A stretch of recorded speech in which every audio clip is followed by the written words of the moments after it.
USA and China have met at the highest level on the sidelines of the Asia Pacific Economic Forum. China right now is a weakening economy. America is trying to gain more influence in Asia through China.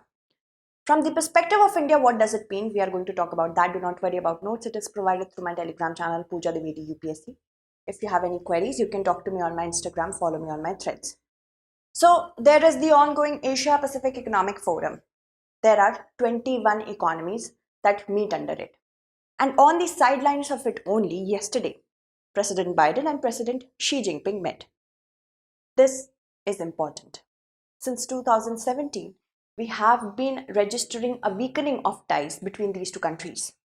And these two countries now know that they cannot turn their backs on each other for long.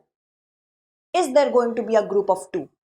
A really strategically important USA and China relationship. What does India have to say about it and how we should be seeing it? From the perspective of GS Mains Paper 2, it is important to understand all this. What breakthroughs have been made, what things have been considered in this recent bilateral meeting at the highest level. Let's talk about that. Now, USA and China have agreed to open a presidential hotline whenever there is a need to be, wherever there is a need to have direct talks between USA's president and Chinese president, then hotline will be there. Resume military to military communications, which were severed in 2022 after the escalation of tensions between China and Taiwan. They are also going to work to curb fentanyl production. I will put a question with respect to this in my DCA. Make sure you watch it. It is a drug actually. I have to also tell you about the background, because before knowing the present, we have to know the past as well. So it starts with 2017 when Trump administration came into existence, and Trump administration ensured that they are abiding by the one China policy, that Taiwan is a part of China. But if it has to be made a part of China, then no particular force will be used. So one China policy is such. Trump administration was very clear about it. When they had a talk with the Chinese president, the Trump administration ensured that they are not going to talk to the Taiwanese leadership. And that was an abandonment of tradition. USA, under the One China policy, has maintained a stance that we are going to have diplomatic relationship with China, but also an official relationship with Taiwan, including defense aid as well. Then Trump hosted Xi at Mar-a-Lago. Many important new revelations were made. Then Trump's tariff started targeting China in 2018. Former President Trump was a very bold president. He had to call an apple. So from that perspective, Chinese imports worth at least $50 billion, they were put huge tariffs on. Not only aluminum and steel imports were targeted, but clothing, shoes, electronics, these also started getting restricted access. China started losing markets in the USA, hence started the trade war between these two countries when China retaliated with certain tariffs from its own side on the USA imports. The USA said that China is ripping off the United States by taking advantage of the free trade rules and to the detriment of the US firms that are opened in China. Beijing said that this is actually trade bullying. Then in 2018, Pence from the Trump administration made a very clear articulation about what the policy of Trump is going to be against or towards China. It was a hardline policy, a forced policy, a policy that had to use force. So he delivered a speech marking in the clearest articulation yet of the Trump administration policy towards China. They said that we are going to prioritize competition above cooperation. That means we are not going to cooperate with China but compete with China. Growing Chinese military aggression was brought to notice to the world, not only in the neighboring countries but also in the South China Sea, where it claims unilaterally many of those areas on which other countries of Asia also have a hand. Other than this, they criticized, increased censorship, religious persecution by the Chinese government. They accused China of stealing American intellectual property and also interfering with the US election. That was a huge deal. Now, in again 2018, Canada arrested Huawei executive. In Canada, it happened. And MS Meng was arrested. And this happened on the directions of American administration, Trump administration. and MS Meng when she was arrested in Canada. In retaliation, China also arrested certain Canadian nationals. However, she was released later on. Why was she arrested? Because it was alleged that she had a role in maintaining relationship with Iran from Canada. So this was something that was not sitting well with the Trump administration. Later she was released and she went back to China. US labeled China as a currency manipulator. When China started losing markets in the USA, China's central bank lets yuan weaken significantly, so the imports become competitive in nature. Exports become competitive in nature, cheap in nature to other countries. That is why USA said that you are a currency manipulator. President Trump signed the Hong Kong Human Rights and Democracy Act. After it passes in the USA Congress with overwhelming majority, which sanctioned those individuals who were doing human rights abuse in Hong Kong and other firms as well. P2I batches are being launched. For English, it is being launched from 17th of November. If you have to take admission, you make sure that you use the code PDLive, because this particular offer is valid only till 16th of November. That is today. Now let's talk about the pandemic era. When Trump called the coronavirus the Chinese virus, the Wuhan virus, he was making sure that he's sending a message to the world that it emanated from China and it should be called so. However, it was offensive in nature because China failed to report it to the WHO what this virus was and why was it, at the initial level. So many people were being infected from Wuhan. And this was actually not brought to notice by China to the WHO. And Trump made sure that the world is blaming China for it. Moving on, Beijing passed a new national security law for Hong Kong. President Trump, in retaliation, signed an executive order ending the city's preferential trade status with the USA. The USA ordered China to close its consulate in Houston, Texas. This was the escalation of diplomatic ties, escalation of tensions in diplomatic ties. In retaliation, China condemns the order and retaliates by closing the USA consulate in Chengdu. And when that happens, that means diplomatic relationships are going in tatters. Now, NATO, when NATO met, there is a very important thing that we have to know about NATO. Just before, NATO's importance was so high held after the Russian invasion of Ukraine. Before that, the French President Macron had called it brain dead, that NATO is brain dead. Now what happens? After a few months, NATO is again in the news. NATO ensures that it calls on the USA's insistence China a systemic threat. Not only China was named, but Russia was also named. So this has been the relationship with China of the USA. US imposed diplomatic boycott on Beijing Olympics along with other countries as well. But Biden starts to normalize relationship because China had good relations and still has good relations with Russia. So Biden has to make sure that a regional power is being used to influence another regional power. So Biden presses Xi on Russia's war in Ukraine. Later on, tensions started flaring when Nancy Pelosi visited Taiwan. And many important messages through mock drills, through flying of war aircrafts. All this was done in order to show USA that this is China's territory. Right now also, during this meeting also, Chinese president has said that, okay, peace and all is good. And I'm quoting, peace and all is good, but a resolution has to be made as soon as possible. That means this is a clear sign that they have not budged when it comes to Taiwan.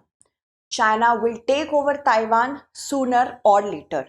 This is what has been made very clear from Xi Jinping.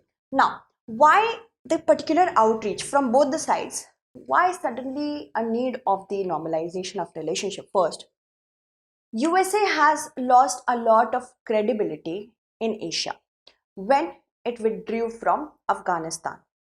The tatters Afghanistan was left in, the Vietnam War. Now, USA has understood in order to contain regional powers, we need the help of another regional power. Of course, India is there, but India has a very neutralist policy. USA has gotten a message very clear from India. India is going to do what India feels right for its own integrity from its own perspective, not from USA's point of view. But if we have to take advantage of both India and China, what's wrong with that? This is what USA is thinking. So leverage over Iran, Russia and North Korea has to be made. And China works very closely with these three. USA has faced a major crisis in Europe after Russian invasion of Ukraine. Trade relations have to be bettered because economy is right now in tatters. And China is a very powerful economy. Another powerful economy is the USA and another one is India. So these three countries have to make sure that war after war after war, after the COVID-19 pandemic, we need normalization of at least economic relationship. That could be done. Increase engagement in Asia.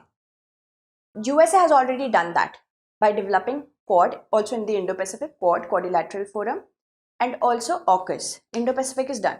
But in Asia, if USA has to maintain a credibility, it has to maintain itself as a benevolent power. What it is doing with China and India, it is the same. China's growing economic weakness is another factor. China is trying to tone down its stance because China has this policy of flexing one's muscles when they are powerful, economically powerful. This is what an individual would do too. First, become economically powerful, then flex your muscles. And China has had a past which is very different from India. It's very interestingly different from India. So current situation of China is such. China's weakened diplomacy among neighbors. China is trying to maintain a diplomatic relationship with most of the countries in its neighborhood. India is not happy with the way it deals with border issues. And Bhutan, right now, China is trying to work on its relationship with Bhutan by resolving the disputes. It is trying to do it with other countries as well. But the tenacious nature in the South China Sea, China knows that without its economic, you can say, superiority, it is nothing when it comes to diplomacy.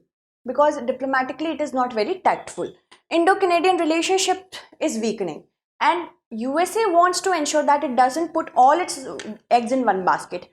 For this basket, it has to ensure USA not only maintains a good relationship with India but also with China, because Indo-Canadian relationships are at an all-time low right now.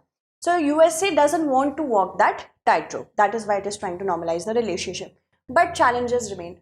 The biggest one is Taiwan challenge. What kind of force and what kind of means will be used to integrate Taiwan finally into China has to be discussed. President Biden has said that Xi is a dictator. And that's not his problem. That's not Xi's problem. That is the problem that China is a communist nation. That is why. That is another problem. So there is a deviation of mindedness. It is easier to cooperate with those who have like-mindedness, like, democratic countries such as India, the largest democracy and the oldest democracy, that is the USA. Then Indo-China relationship, if they remain in abysmal state, it will become very hard for the USA to cooperate with these two countries. US-Japan relationship is going to be another factor because Japan is an adversary of China. China and Japan try to normalize their relationship. Most often they fail to do so. And USA has gained a lot of credibility in the Indo-Pacific by forming Quad, by forming AUKUS. Do you think that it will let go of all these things just for the sake of Chinese relationship? No. US-North Korea relationship is another factor. We know that North Korea, under so many sanctions, is trying to corner other countries by continuously investing in ballistic missiles, nuclear missiles. So we have to ensure that China is taken into the entire agreement whenever any agreement has to be built with North Korea. South China Sea is another problem. South China Sea, China calls it the blue soil. That it's not the ground soil but the blue soil. It's a nationalist concept that the 9-line map, whatever important areas, whatever falls within the 9-line map belongs to China. But there are other countries who are also overlapping claims with it.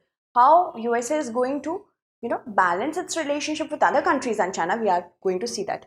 G2 or a Sino-American collaboration in Asia is not going to happen. India is not very concerned with that. Because right now, this movement is actually trying to establish normalcy of ties. That whatever tensions were there, let's try to do confidence building. This is not a world-changing kind of groupism that is going to happen for sure. Regulating artificial intelligence is one of the biggest, sectors where India an eye upon, because USA and China technologically very superior. So what kind of regulations they are going to build, what kind of global rules they are going to build on artificial intelligence, India has to see that, because artificial intelligence is the present. It is the present. It is not the future anymore. And it is daunting in nature. What kind of global rules and regulations are developed? India has to know about it. But India also has to become a rule maker and just not rule taker. What China is trying to do, because of the weakening economy, is trying to woo back US business leaders, invest in my country, build firms here. But it will be very challenging because of the strict data regulation. India doesn't have that strict data regulation. This is a very positive point in favor of India. So India is going to look at it as well, vigilant at it as well, as I already told you, through Quad and through AUKUS. Australia, USA, UK collaborating with AUKUS, through AUKUS, and then we have Quad, in which Australia, USA, Japan, and India is there. So with the help of this, USA has maintained very close relationship, tripartite and quadruple relationship with certain countries. It doesn't want to let go of that. It is not going to invest in China so much that it starts rivaling USA. This is what USA will do. USA is trying to balance out. USA is trying to de-escalate tensions. But history has it that whenever USA has tried to establish diplomatic, eased out relationship, that again goes into an abyss. So it's yet to be seen. This is a prelims question that you have to answer in the comment segment. With respect to APEC, consider the following statements. It was established in 1999. It has 28 members. Taiwan and Hong Kong attend APEC meetings as distinct entities. You have to tell me about it in the comment segment. I will take your names in the upcoming segment. Thank you so much for watching.